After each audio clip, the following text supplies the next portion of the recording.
بسم اللہ الرحمن الرحیم۔ قال النبی صلی اللہ علیہ وسلم من تقرب فی بخصلۃ من الخیر کان کمن ادا فریضۃ فیما سواه ومن ادا فریضۃ فیہ کان کمن ادا 70 فریضۃ فیما سواه۔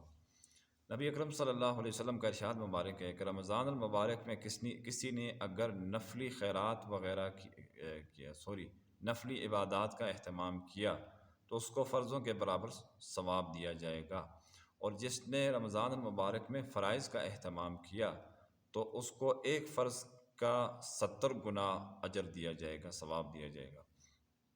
اس حدیث مبارکہ میں رمضان المبارک کی ساعات اور برکتوں کا آپ اندازہ لگائیے کہ اگر کوئی بندہ نفل عبادت بھی اس کے اندر کرتا ہے، چاہے وہ جسمانی عبادت ہے یا مالی عبادت ہے، ہر اعتبار سے اس کو فرض کے برابر ثواب دیا جائے گا۔ اللہ تعالیٰ کی کتنی عطا ہے۔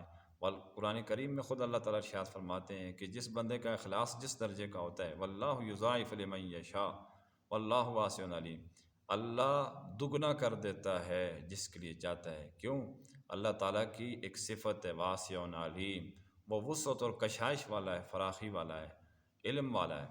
اور آگے ارشاد فرمایا کہ جس نے رمضان المبارک میں فرائض کا اہتمام کیا تو ایک فرض کا درجہ اس کو جو دیا جائے گا، ایک فرض کا درجہ اس کا 70 گنا بڑھ جائے گا، یعنی ایک فرض کا جو اس کو ثواب دے دیا جائے گا وہ 70 ہوگا۔ اب دن میں کتنی نمازیں ہوتی ہیں؟ رمضان المبارک کے 30 روزے ہیں، اسی طرح رمضان المبارک میں 5 نمازیں ہیں، جمعہ ہے وغیرہ وغیرہ ہے، تو یہ بہت ضروری عبادات ہیں۔ غیر رمضان میں بھی اسی طرح ہوتی ہیں، لیکن رمضان المبارک میں ان کا ثواب 70 گنا بڑھ جاتا ہے۔